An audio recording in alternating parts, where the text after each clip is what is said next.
Hello, my name is Hunter Tatham, and I'm going to tell you a little bit about my experience with the Schools of the Sacred Heart and goal number 1. Out of the 5 goals, I've specifically been most affected and influenced by goal number 1. It is as follows. Schools of the Sacred Heart commit themselves to educate to a personal and active faith in God. I've been attending Schools of the Sacred Heart since kindergarten, and throughout my time here, I've been encouraged to interact with the spiritual side of my being. From attending chapel once a week, to 4 school masses, to specific classes devoted to religion, spirituality has always been at the forefront of my curriculum at Stuart Hall.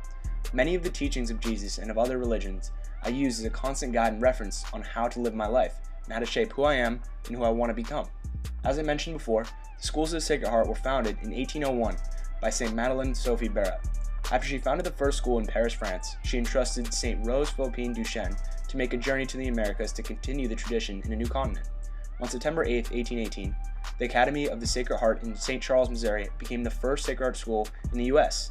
Later on, in the date of August 16, 1887, Mother Mary Keating left the Midwest to establish the first Sacred Heart school on the West Coast in San Francisco. In the year of 2000, Sorrel High School opens as the first all-boys Sacred Heart school on the Pine Octavia campus.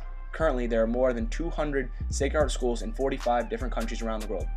All of them utilize the Sacred Heart goals and criteria as a way to guide their students. In tandem with my Justin class, we undergo an internship that we meet with once a week and serve. I serve at an elderly home named Institute on Aging, an elderly home that focuses on elders with Alzheimer's. One particular experience with Sandra forced me to remember the important qualities Jesus exemplified. While we were drawing, she could not fit the watercolor into the boundaries of the cartoon, so she consistently asked for another brush. We were out of the brush she needed, so I told her, "We cannot get you that brush. Is there any way you can still use the one you have?" Angrily, she responded, "You don't do anything here. You don't do anything. I have to do it all myself." Right after that moment, I wanted to argue with her, express my frustration with her. In that moment, I realized that it was her condition that did this, not herself. Then one of the coordinators came over and told me that it was simply something she does rather than an actual condemnation.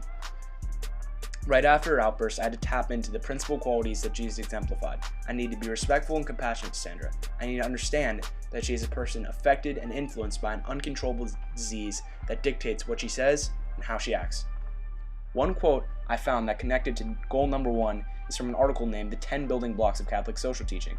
The article was written by William Byron to name the 10 fundamental aspects of Catholic social teaching.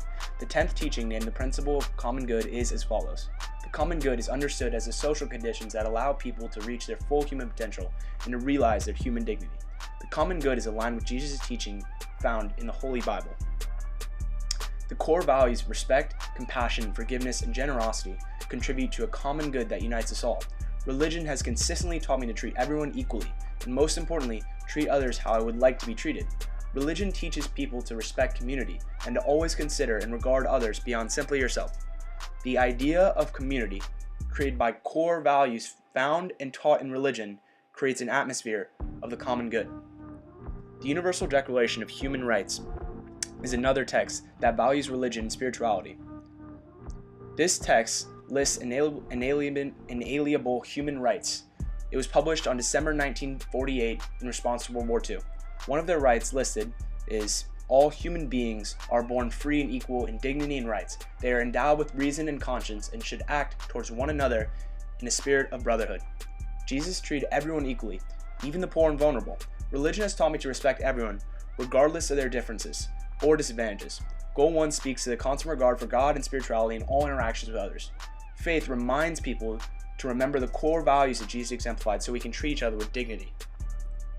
Stuart Hall High School has paved the way for spiritual appreciation by creating ways for students to engage in silence. Through Espacio and classes, students are given the resources to pursue a spiritual connection no matter what religion you have entering into SHHS.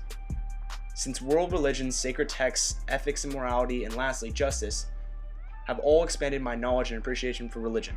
All of the goals have had a significant impact on who I am and who I become. I see them interwoven throughout the SHHS curriculum and teaching. Goal 1 specifically illustrates and labels this part of the school that is so important: spirituality and an appreciation for a higher power or spirit. The principal qualities of respect, compassion, forgiveness, and generosity are all values that I hope to continue to protect throughout my life.